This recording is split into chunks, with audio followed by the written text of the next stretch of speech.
Hi all, welcome back to All in Manifestation. My name is OLIN Quinn, your host, and if your life feels repetitive, it is your nervous system running on your past belief, thoughts, and your emotions that creates your current reality and the reality that you have been creating in the past. And we're here to change that right now. I'm running on a series, and it is a 6-month series called Renew Your Mind, Transform Your Life, a 6-month journey with Christ and the power of your mind. So let's get into today's topic. According to the Outwitting the Devil, a book by Napoleon Hill, which I'm going to link down below on the description box, where you can listen to the audiobook for free on YouTube, most people aren't thinking. They're just drifting.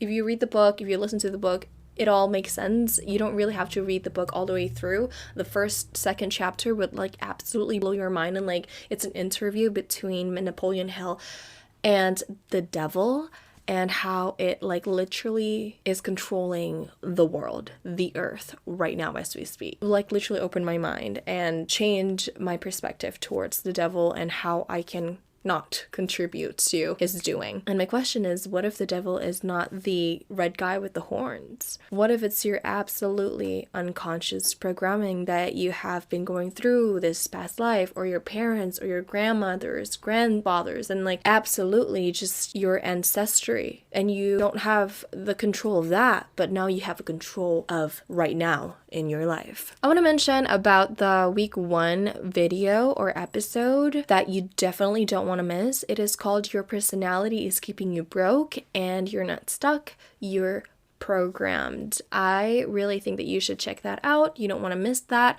And throughout this 6 months, I am going to post every week episodes that can change your life step by step to renew your mind and continue on living the best version of yourself instead of drifting or being unconscious of your own destiny, your own purpose in life. Before moving on to other segments, please subscribe. I notice a lot of people aren't subscribing, but they're watching all the videos that I have, and I would really appreciate it if you guys leave reviews on my podcast and comment down below. The reviews on my podcast link is on the description box, so then I would screenshot it and send it on my Instagram stories, and I'm very honored if you guys have the time to do that. Romans 12 verse 2 says this: "Do not conform to the pattern of this world, but be transformed by the renewing of your mind." So in this 24 weeks, I will be guiding you week by week a new topic of episode on how to renew your mind and transform your life through Christ and the power of your mind or your consciousness. It takes 18 to 254 days to reform a new habit. Absolutely, with the subconscious rewiring, identity level, this is deeper than habits. This is changing the emotional patterns, trauma responses, identity, belief, and nervous system conditioning. Usually it takes 6 months to a year, where it naturally becomes of who you are instead of what you're just doing out of the habit. And I want this becomes your conviction, your starting line to change and renew and be conscious of what's going on around you and changing your life, so then your reality can be so much better than you've ever imagined. Let's move on to segment 1, emotional addiction to struggle. Stress is your brain signaling your body that something isn't safe. So chronic stress changes the dopamine of regulation. The brain prefers predictable pain over unpredictable change, right? We talked about that in week 1. Familiar emotions feel safer. It feels like it's normal for me to react to my boyfriend or my girlfriend or my mom or my dad or my sister or my coworkers, or some random drivers that cuts you off, and it's just so familiar to be mad at them, to respond to them this way, rather than okay, I'm gonna react a different way, and it's just automatic and it's not your fault. So, research on stress and allostatic load, Bruce McEwen, says that the longer you stay in survival mode, the more your nervous system normalizes struggles and peace starts to feel unsafe and chaos just feels so normal. Have you seen, feel, or lived in a household where chaos is normal, or your nervous system or your body feels like aching and tired and it's just like, oh, it's normal, like my back is always hurting, like it's fine, oh, it's normal, yeah, my dad yells at me this way like all the time, like it's fine. Maybe you're experiencing that and you think that that's normal, but no. Absolutely not. It's not normal. You're not attracting struggle. I just want you to remember that, but your nervous system is loyal to it since you were a kid. Since even when you were born, it has a part of your mom or whoever carried you throughout birth and their genes and their mom's genes. And it's so bizarre on how our programming is programmed and made. But we're here to change that, right? Segment 2, outwitting the devil, the drifter concept. So here I am explaining about the drifter concept. It is referenced by, again, The Outwitting the Devil by Napoleon Hill. It's such a great book. It's such a good read. Like, absolutely, I got mad when I was listening to it as I drive or like washing the dishes and just like listening to it and be like, ugh, like I let the devil be so in charge of my life and in charge of my future like that. Like, why? You know? But now I'm conscious enough to do it, right? To acknowledge what he is like, or like your unconscious mind is like, oh, you're trying to slip and I'm not letting you. So the concept of drifting, Hale described drifter as the people who reacts instead of think, let fear control them, stay in a habit unconsciously, and when someone don't define their purpose. I am the type of person that like has so much drive, so much ambition. But in my early 20s, like I've always like, okay, I like singing, I like doing this, I like dancing, I like obviously talking in front of cameras and like speaking to microphones, just like what I am doing right now. And like I love sales, like I can get money from that. Oh my gosh, super tiring. And I thought I can do it all as a manifestor generator. If you know about human design, yeah, I'm guilty of that 100%, but it takes time and it takes conscious thoughts to recognize that patterns and to recognize how I am super burnt out by it, right?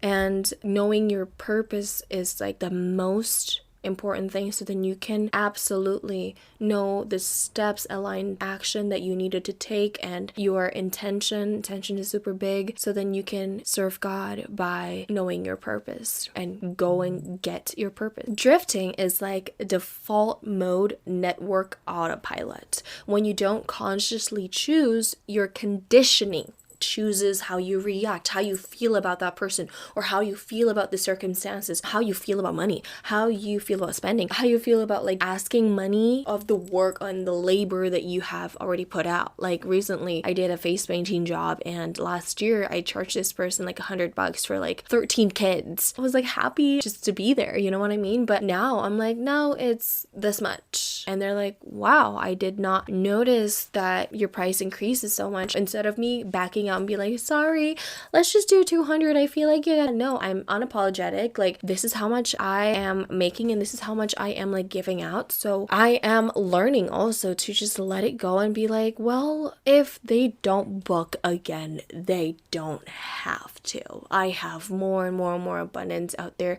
more people that would definitely pick me as their face painter. Boom. Booyah. Okay. So, drifting is letting your trauma have Wi-Fi.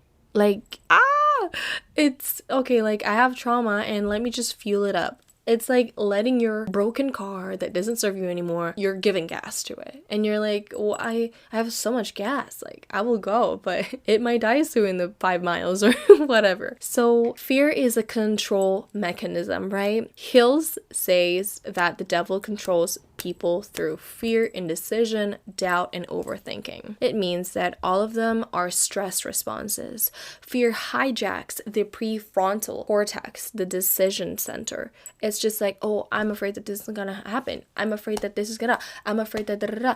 Well, if you fear so much, that means you're feeding the devil. You're feeding your unconscious reprogramming that sets you up to failure. That is not making you stand up. And you know what? I'm the child of God. I know I'm getting ahead of this, but I'm just so eager to like tell you how to move on from this mindset, which I'm so excited. Side note, guys, I have been a Christian. I have been baptized so many times, but I haven't really choose that for myself in my own future, in my own soul. Like my parents have always been choosing it for me, or my grandma choose it for me, or my grandpa obviously choose it for me, but like I've never been like, oh my gosh, like I've tried so many ways to find alternative, to find help, to find better stuff, better this and that. But last Thursday, I claimed myself to be a renewed Christian. And I'm just so happy. I stood up in front of like 3,000 people and saying that I believe, and everyone just like claps. And I wanted to cry thinking about it because I'm just so tired of this. So many uncertainties in my life, and I feel like God absolutely is fixing that and fixing all of the traumas that I've had. And he's just telling me that like all the things that I went through just helps me to create a story so that I can tell to everyone around me that wants to get to know me for who I am, and because of how I really wanted to get to know Jesus for who he is instead of me wanting him to be in my life in my terms. I want to introduce you to Be Magnetic, TBM. It's a pathway membership which will help you to identify your blocks, find your authentic self, and start manifesting the life you've always dreamed of. They have unlimited classes. They have workshops, monthly manifestation classes. They have challenges throughout the seasons. They have community group which filled with amazing women over there, which I adore, and so much more. My favorite thing about them is they're backed up by neuroscience, psychology, epigenetics, and energetics. And that is why I actually suggest you to do your inner work with To Be Magnetic. To Be Magnetic will help you as so much as they helped me with my limiting beliefs, find my authentic self, and create 4 of the authentic pillars that you prioritize and what you're setting yourself into, especially coming to this new life that you started. TBM has helped me with my unhealthy dynamics, people-pleasing, codependency, when I struggled to set my boundaries, my resentment, jealousy, and negative thoughts pattern, and absolutely helped me to get out of my unfulfilling career and unhealthy relationships. So if you want to join this journey with me to completely transform your life, you can get 15% off discount on payment plans. They have pay in 12 months or pay in full just by using code OLIN. OLIN. I just want you guys to know that I am generating an income from this just for 15% commission. It's not that much. It will not increase your payment. It will actually decrease your payment. Honestly, I feel like Lacey's doing this because she is super generous to want to let people know that this work works. It changed my life. I owe my life to this work, and I have made so many accountability buddies that helped me in my journey along the way, and I'm super excited for you to get on with this journey with TBM yourself. Happy manifesting, and let's get back to the episode. Segment 3. Releasing victim identity or victim mentality by meditation and be in God's words.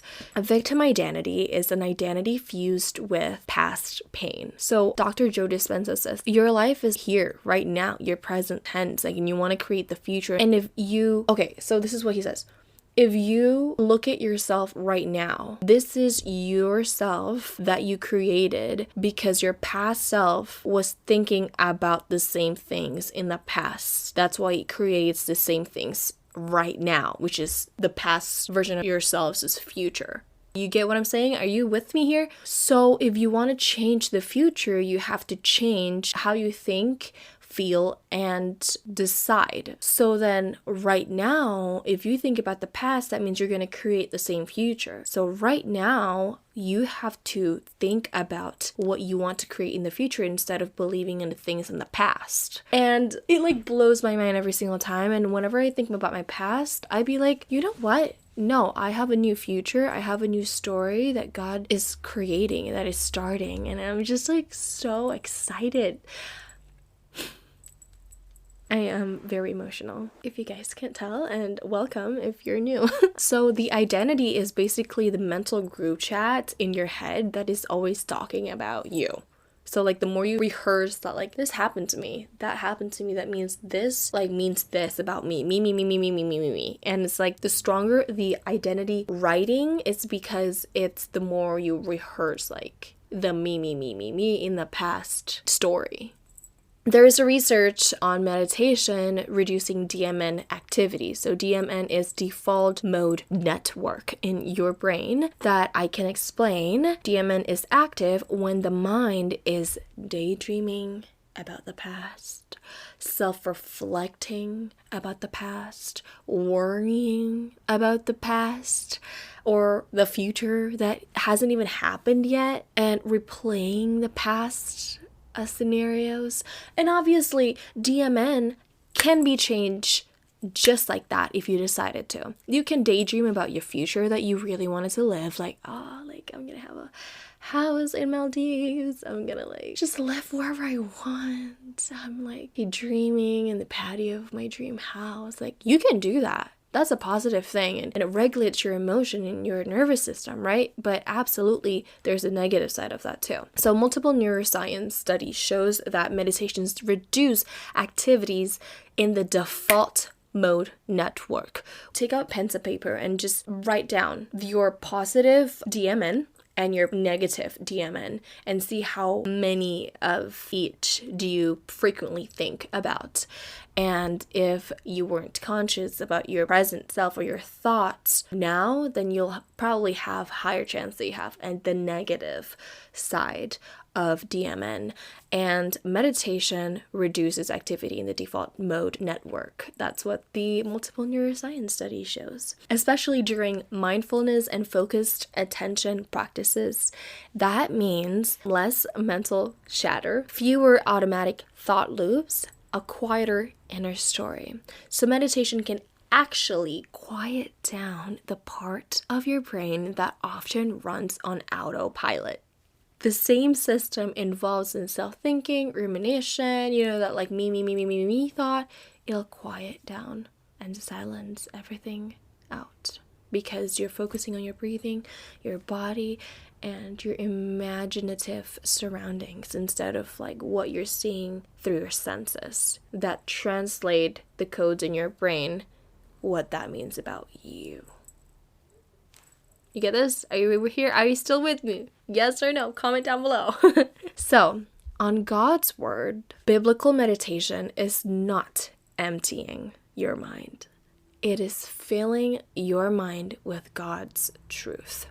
Psalm 1 says, meditating on the word day and night.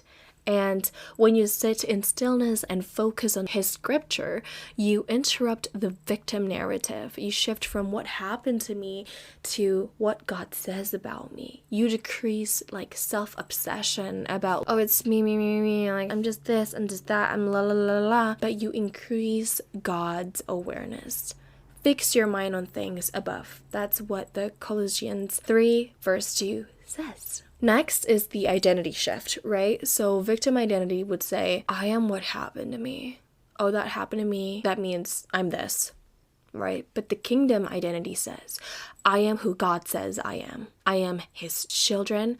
I am his daughter. I am a winner. I never lose because he fights for me and the angels and Holy Spirit fights for me. And I'm going to create my future the way he says that I am going to be. And all the talents that I have, I'm going to use that. I'm going to go ahead and get and take an action and go get it. Victim mentality loops pain and suffering of what you have gone through, but the kingdom identity literally rehearses his promise, loops pain that you and struggle that you've been through, but God already died for you and your sins already. When you claim yourself that Jesus is king, Jesus is your father, he already paid all that debt for you right now.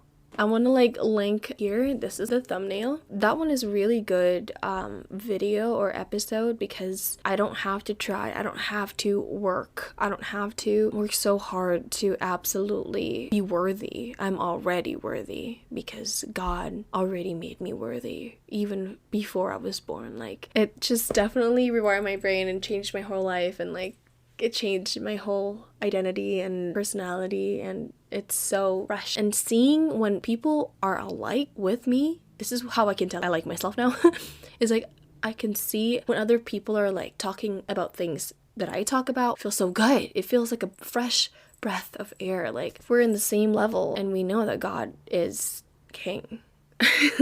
Okay, I can't stop saying that. Okay, and I will not.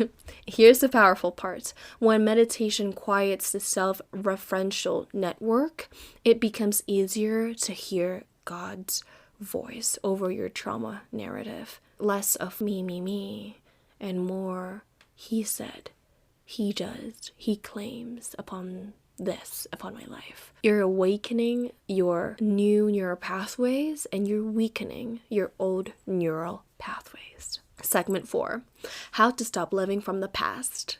We're going to give you a practical steps. All right, number 1, catch the emotional loop or trigger. When trigger, you pause. Don't react. Just disrupt the chemistry. Just like acknowledge. Just like, oh. I'm about to react here, but like think. This is a trigger. Number 2, emotional rehearsal. Imagine responding differently. So like think. A person who is healed, right, from this whatever stuff that is triggering my old identity right now, how would they respond to this situation? And like remind yourself that you have been renewed and practicing your body to respond differently. Ooh, my old self would like react this way. What would a person who's healed from this situation, from this trauma, would react? Probably wouldn't react at all, right? Probably would be like, not even think about it, not even a thought. So like my ex of a month, I think you guys know this. I don't know who I'm talking about. I'll love to him, like hopefully he moves on 3 days after Valentine's Day. He, I guess, put flowers beside my wheel on the driver's door of my car outside of my house. I almost called the police. I was like, who? Should I? Still? No? I don't know.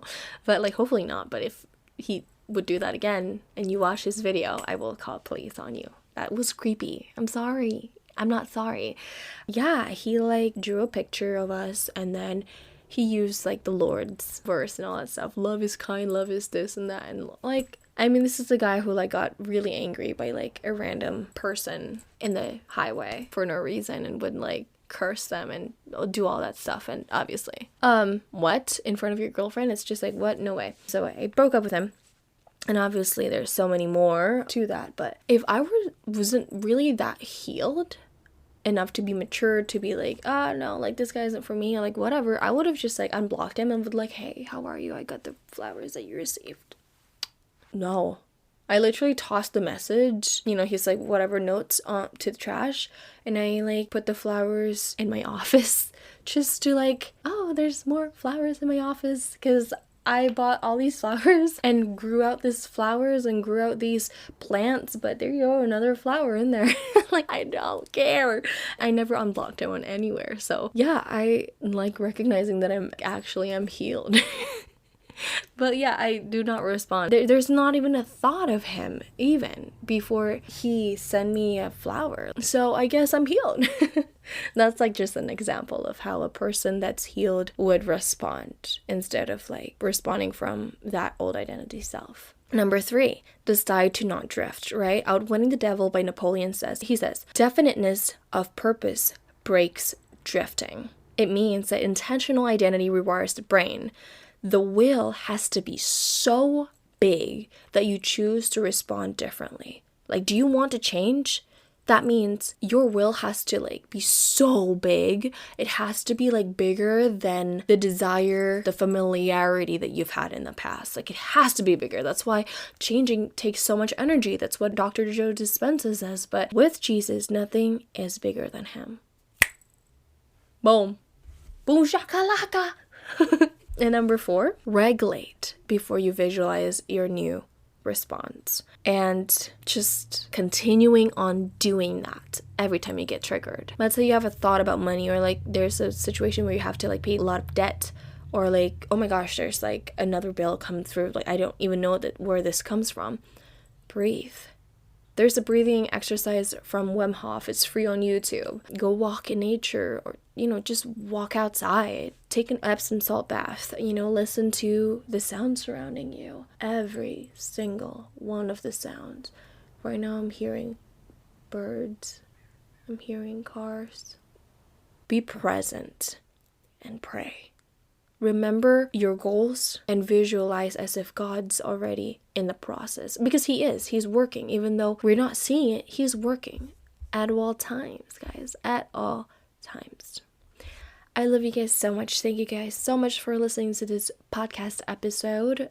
So week 3, I am going to talk about EFT tapping for releasing old patterns. I love EFT tapping and I've been doing it since 2022.